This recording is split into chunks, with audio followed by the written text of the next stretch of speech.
पाकिस्तान पाकिस्तान। क्या डेट है? 14 अगस्त को क्या हुआ था? क्या हुआ था? पाकिस्तान। आज हम पाकिस्तान के आज़ाद होने के हवाले से ही एक वीडियो रिकॉर्ड कर रहे हैं, आज़ाद होने के हवाले से। ठीक है क्लास जूनियर? खुदा से दुआ है कि हमारे प्यारे पाकिस्तान को हमेशा सलामत और खुशहाल रखे। आमीन। क्या दुआ है? खुशहाल और सलामत रखे। आप लोग बोले आमीन। जैसे जैसे जश्न आज़ादी का दिन करीब आ रहा था, छोटे बड़े खसूसन बच्चों का जोशो खरोश बढ़ता जा रहा था। जैसे आप लोग को बहुत ही एक्साइटमेंट किया, हम बस जल्दी से झंडियाँ लगा लें, फ्लैग्स ले लें, है ना, बेल्ट ले लें। तो इस तरह उनको भी बहुत खुशी हो रही थी। हर गुजरते दिन के साथ इस सोनी धरती की सजावट और खूबसूरती में इजाफा हो रहा था। सोनी धरती क्या है? जो कायदा यहाँ के पाकिस्तान के रोड है ना, इसको हमने बोला है सोनी धरती। ठीक है। अपनी गली मोहल्ले हलाली परचमों और रंग बिरंगी झंडियों से सजाते वक्त मासूम बच्चों के चेहरे पर खुश कारवें दिखती थी। बाजारों में लोगों की महंगाई के बावजूद खरीदारी इस बात का सबूत है कि उन्होंने वतन कितनी मोहब्बत की है, वतन से कितनी मोहब्बत की है। कितनी महंगाई है ना, लेकिन फिर भी हम कितने महंगे महंगे फ्लैग्स लेते हैं। गुज़श्ता कई सालों की तरह इस मर्तबा भी घर में बच्चों का जोरों शोर जारी था। 14 अगस्त आने में सिर्फ एक दिन बाकी था। अभी कितने दिन बाकी हैं? एक दिन बाकी है ना। और सब बड़ी खुशी से घर के सहन बंदी लड़ियों पर झंडियाँ लगाने में मसरूफ थे। आप लोग के सहन होते हैं ना, उसमें झंडियाँ लगाई आप लोगों ने, तो ऐसे ही हमारे बच्चे भी लगाने में मसरूफ थे। शदीद गर्मी के बावजूद वो बहुत हिम्मत और मोहब्बत के साथ यौम आज़ादी मनाने की तैयारी कर रहे थे। क्या मनाने की तैयारी कर रहे थे? क्या मनाने की तैयारी करते? यौम आज़ादी। क्या मनाने की? अब एक इसके अंदर कैरेक्टर है। हमजा के अब्बू ने बच्चों पर रोज़ इसरार पर बहुत से झंडे, ढेर सारी झंडियों के पैकेट, खूबसूरत चमकदार बेज और साइकिलों पर लगाने के लिए कौमी परचम स्टिकर ला कर दिए। हमजा के अब्बू ने क्या क्या ला कर दिए थे? झंडे, ढेर सारी झंडियाँ, खूबसूरत बेज हम यहाँ लगाते हैं ना वो, और साइकिलों पर लगाने के लिए परचम और स्टिकर। परचम क्या होता है? फ्लैग, और स्टिकर्स जो हम चिपकाते हैं। ठीक है। सब बहन भाइयों ने अपने पूरे हफ्ते की पॉकेट मनी इकट्ठी कर ली। हम लोग पॉकेट मनी जमा करते हैं ना, जो हमें पैसे मिलते हैं वो हम जमा करते हैं, और इस रकम से भी सजावट का सामान खरीद लाए। पाकिस्तान को सजाने का सामान इतना सारा होता है कि उनके अब्बू के भी सामान कम पड़ गए थे, इसलिए उन लोगों ने अपनी पॉकेट मनी से भी सामान लिया था। भैया मैं ये सब झंडियाँ ले लूँ? हमजा की छोटी बहन अलीना ने नीचे गिरी हुई झंडियों से पूछा। जो हमजा की बहन थी ना, उन्होंने पूछा कि ये जो नीचे गिरी हुई झंडियाँ ये मैं ले लूँ? तो हमजा ने बोला हाँ ले लो। दादा जान काफ़ी देर से बच्चों को देख रहे थे। उनके जो दादा जान है ना, वो ये सब कुछ करते हुए बच्चों को देख रहे थे। वो इस इंतज़ार में थे कब वो फारिग हो और इनसे बातें करें। दादा जान किस इंतज़ार में थे? वो फारिग होंगे तो हम इनसे क्या करेंगे? बातें करेंगे। लेकिन बच्चे तो सजाने में क्या थे? मसरूफ थे। सैफ नाम का लड़का था, दादा जान ने उसको अपने पास बुलाया कि सैफ इधर आओ। तो वो दौड़ता हुआ भागता हुआ आया। जी दादा जान। क्या बोला सैफ ने? क्या बोला सैफ ने? जी दादा जान ने कहा बेटा आप सुबह से क्या कर रहे हैं? क्या बोला दादा जान ने?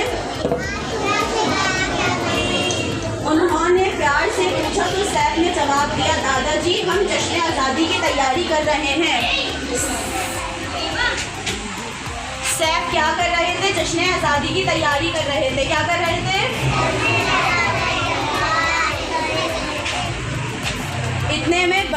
इतने में दूसरे बच्चे भी उनके पास आकर बैठ गए। जो सब तैयारी कर रहे थे ना, वो दादा जान के पास आके बैठ गए कि आप उनसे बातें करने। ठीक है।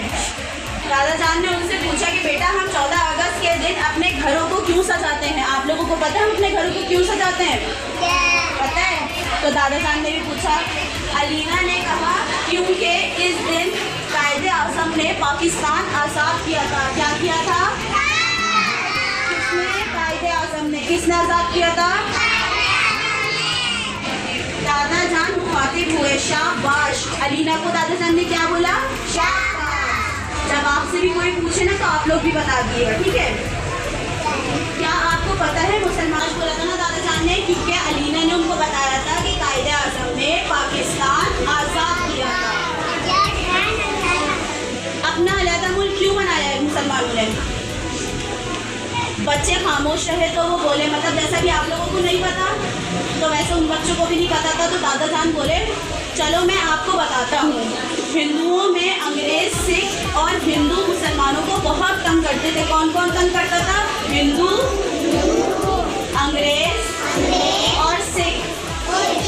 अंग्रेज कौन होते हैं?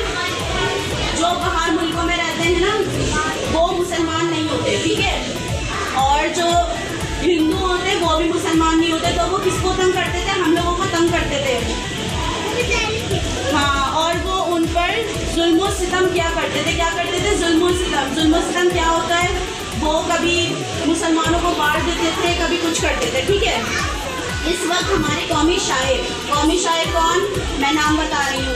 कौमी शायर अल्लामा इकबाल। कौन कौमी शायर? इस वक्त हमारे कौमी शायर अल्लामा इकबाल ने इसके लिए एक अलग मुल्क बनाने का सोचा। अल्लामा इकबाल ने क्या सोचा कि अगर हम पे जुल्म सितम हो रहे तो हम अपना एक अलग मुल्क बनाते हैं। तो अल्लामा इकबाल, तमाम मुसलमानों ने इनकी हिमायत की। जैसे आप लोगों को लगता है ना कि जुल्म करते हैं, तो सबने बोला हाँ हमें अलहदा मुल्क चाहिए, ठीक है? वो पाकिस्तान बनने से पहले ही वफात पा गए, लेकिन जब अल्लामा इकबाल ने सोचा ना तो उनकी वफात हो गई, मतलब उनकी डेथ हो गई, वो इस दुनिया में नहीं थे। इनकी वफात के बाद मुसलमानों के अजीम रहनुमा कायदे आज़म ने क़याम पाकिस्तान के लिए सख्त जद्दोजहद की। कायदे आज़म ने क्या की? जद्दोजहद। क्या की? क्योंकि पाकिस्तान बनाना आसान तो नहीं था ना, बहुत बड़ा रोड चाहिए था, उसमें रहने के लिए घर चाहिए थे, तो कायदे आज़म ने बहुत जद्दोजहद की। उनसे छुटकारा पाना भी हमारे लिए आसान नहीं था। आखिरकार इनकी अथक मेहनत और मुसलमानों की दुआओं और कोशिशों के बावजूद 14 अगस्त 1947 को हमारा प्यारा पाकिस्तान वजूद में आ गया। कब वजूद में आया? 14 अगस्त 1947 को हमारा प्यारा पाकिस्तान वजूद में आ गया, ठीक है? थोड़ी देर बाद वो बोले बेटा आप जश्न आज़ादी ज़रूर मनाएं, हमें जश्न आज़ादी ज़रूर मनानी चाहिए। क्या करनी चाहिए? सेलिब्रेट करनी चाहिए, लेकिन झंडियों को ज़मीन पर और नालियों में गिरने से बचाना चाहिए। झंडियाँ नहीं होती जो हम गलियों में सजाते हैं, अपने घरों में सजाते हैं, तो उसको ज़मीन पर और नालियों पर गिरने से क्या करना चाहिए? बचाना चाहिए। शाबाश। इस तरह इनकी बेअदबी और बेहुरमती नहीं करनी चाहिए। बेअदबी क्या होती है? उनके साथ बुरा सलूक नहीं करना चाहिए, ठीक है क्लासरूमियन? हमें चाहिए कि अपने मुल्क के लोगों को फ़ायदा पहुंचाएं और मिलजुल कर इत्तेफाक से रहें। हमें अपने मुल्क के लोगों के क्या करना चाहिए? फ़ायदा पहुंचाना चाहिए। हमें किसी को तंग नहीं करना चाहिए, हमें अपने मोहल्ले में किसी को तंग नहीं करना चाहिए, ठीक है? खुदा उसे अपने मुल्क की तरक्की और बेहतरी की दुआ करें। जब खुदा से अल्लाह ताला से हम दुआ करते हैं, अल्लाह ताला हमारी दुआ क्या करते हैं? कबूल करते हैं ना। तो हमें अपने मुल्क के लिए भी दुआ करनी चाहिए, पाकिस्तान के लिए भी दुआ करनी चाहिए। दादा साहब ने अपनी बात खत्म की तो सब बच्चों ने मिलकर पाकिस्तान जिंदाबाद का नारा लगाया। चले पाकिस्तान जिंदाबाद। जब बच्चों ने ये नारा लगा लिया तो कहने लगे, दादा जान कहने लगे, दादा जान से कहा दादाजी हम वादा करते हैं कि आपकी बातों पर अमल करेंगे और झंडियाँ खराब होने से बचाएंगे। दादाजी से बच्चों ने क्या वादा किया? कि हम झंडियाँ गिरने नहीं देंगे। क्या वादा किया? और आपकी सारी बातों पर अमल करेंगे, मतलब उनकी सारी बात मानेंगे। तो आप लोग भी दादाजी की बात मानेंगे? दादाजी की बात मैंने आप तक पहुँचाई तो आप सब भी बात मानेंगे लाजमी, ठीक है? उन्होंने वादा किया तो आप लोग भी वादा करें, ठीक है? फिर सब बच्चों ने मिलकर अपनी गली में एक बड़ी बास्केट लगवाई ताकि फटी हुई झंडियाँ इसमें डालें। जो बच्चे थे ना उन्होंने दादा जान की बात इतनी सुनी कि एक बास्केट अपनी गली में लगा ली, ताकि जो झंडियाँ गिरती है ना वो आप लोग भी उठाइएगा तो वो बच्चे भी उठा देते हैं, ठीक है। और वो एक जगह पे साइड में रख दें ताकि वो पैरों में नहीं आए। प्यारे साथियों, क्लास 6 से गुफरान तो क्या बोलूँगी, प्यारे साथियों क्या बोलूँगी, आप भी इस बात का ख्याल रखें, कौमी परचम की बेहुरमती ना करें। कौमी परचम क्या, फ्लैग जो लाए ना दुरान, उनकी बेहुरमती नहीं करनी चाहिए। वो जैसे ही गिरे, बल्कि उसको गिरने ही नहीं देना चाहिए ज़मीन पर। वो गिरे तो उसको फ़ौरन उठा लें, ठीक है। दोस्तों से लड़ाई झगड़ा ना करें, दोस्तों से लड़ाई झगड़ा नहीं करेंगे, शिकायतें भी नहीं करेंगे, ठीक है। रुखसाना हुआ। ये तालीम क्या होती है, जो हम रोज़ पढ़ाई करने आते हैं ना, वो होती है तालीम। दिल लगाकर अगर हम तालीम हासिल करेंगे ना तो हमारा पाकिस्तान बहुत अच्छा मुल्क बन जाएगा, ठीक है। और पाकिस्तान तरक्की वाला कहलाए। खुदा से दुआ है कि हमारे प्यारे पाकिस्तान को हमेशा सलामत और खुशहाल रखे। क्या दुआ है, हमारे पाकिस्तान को हमेशा सलामत और खुशहाल रखे, आमीन। हमने क्या सीखा, हमें अपनी झंडियों को नीचे नहीं गिराना, ठीक है, ना फ्लैग को और ना झंडियों को। मज़ा आया आप लोगों को?